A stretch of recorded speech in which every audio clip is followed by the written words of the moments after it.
The Palazzo Doria Pamphili in Rome contains a 500-year interconnected ancestral history, a story that involves four families, a private home handed on through patrimonial succession. The sequence of galleries that endure to this day hold some of the most remarkable European art. These rooms betray their familial aspirations, a consolidation of power in successive unions. The walls of each room are hung in density. Each of the arrangements display and commemorate the majesty of its owners. An unambiguous past, an accumulation of artifacts, forming a network of instances, events, and experiences. The December air in Rome sometimes carries a certain cloying wetness, and upon entering the palazzo from the Via del Corso, an impression of condensation persists inside, perhaps carried into each silk-lined chamber by visitors coming in from the street. Breath is visible today. There is a sense that these walls, already thick with their hereditary burden, contain corresponding layers and residues, witness to centuries of exhaled breath. But this decorative silk, intended to feel like light and air, has become heavier still. Heavy with excesses of aspiration, heavy with excesses over time, excesses that have somehow manifested in shredding. Each silk drape, each silk tapestry cleaves to reveal its wool-battered underlayer. It is as if the aspirant weight, the weight of time itself, the infusion of events witnessed and breath breathed out, has rendered these fine cloths ripe. Ripe with a burden and fit for bursting. Raw silk cloth is washed in a solution of metallic salts to enhance its characteristic shine and brilliance, a process that will also eventually secure its demise. Over time, the salts form sharp crystals that cut through the fibers. Quietly and gradually, this heavy drapery, made heavier with metal salt, will become dust. For this reason, silk is said to have an inherent vice. In textile conservation terms, this disintegration is known as shattering.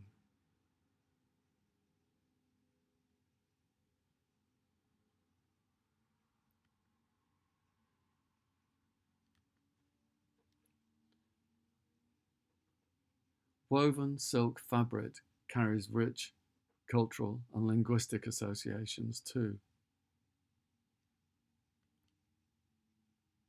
Exoticized and prized in Europe for its origins in ancient China, silk is infused with an almost alchemical sense of mystery, alongside strong poetic associations that call to mind human failing and human frailty.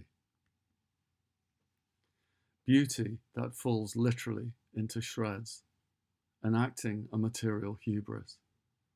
Picking through a series of etymological associations, the origin of the word shred is strongly allied with the Anglo-Saxon word shroud.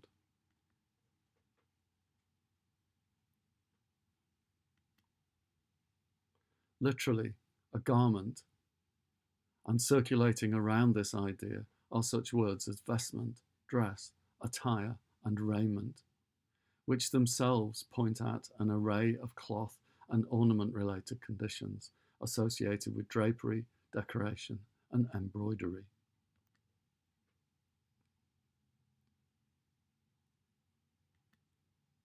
The word shattering itself has its origins in an extended understanding of material conditions too. The image of disintegrating decorative cloth here becomes connected with the natural world. The word shatter, a verb, comes from the Middle English word shatteren and the Anglo-Saxon scatteren. literally to scatter, to dash as a falling stream, and hence to break into pieces.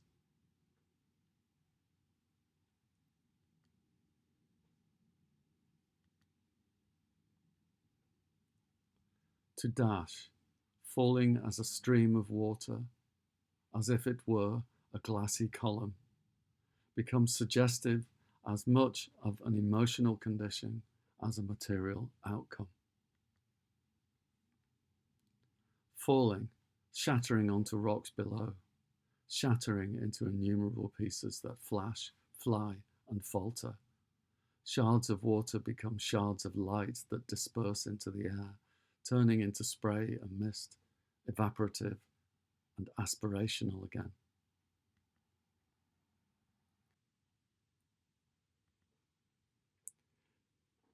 This disintegrating cloth might feel akin to water, perhaps at first taut and now turgid, full and surging.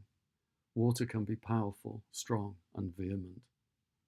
Then it can become easy and yielding, rolling and soft, aqueous, in every sense tranquil and flowing. Standing in the palazzo Doria Pamphili, surrounded by dampened, shattering silk, our physical sensuality becomes palpable. The silk fibres, as they scatter and flow from their drapery, merge, heave, and flow downwards in thick, disintegrating pools. The rooms reveal themselves to have been drawn forth on the breath of the people who made them, a chain of experiences. From the silk moth to the tourists with their audio guides, each contributing their own part of a material story. Material becomes a network of archival nodes. No single element or instance is capable of carrying the whole, and each element instance is, as Arlette Farge articulates, only effective as a social observatory in its scattered details. Details that have broken through to form a gap-riddled puzzle of obscure events. The beauty of this shattering silk is its friability. The material transformations of an unambiguous view beyond the artifice to the frail memories contained within, and the certainty that no single document can find meaning in itself.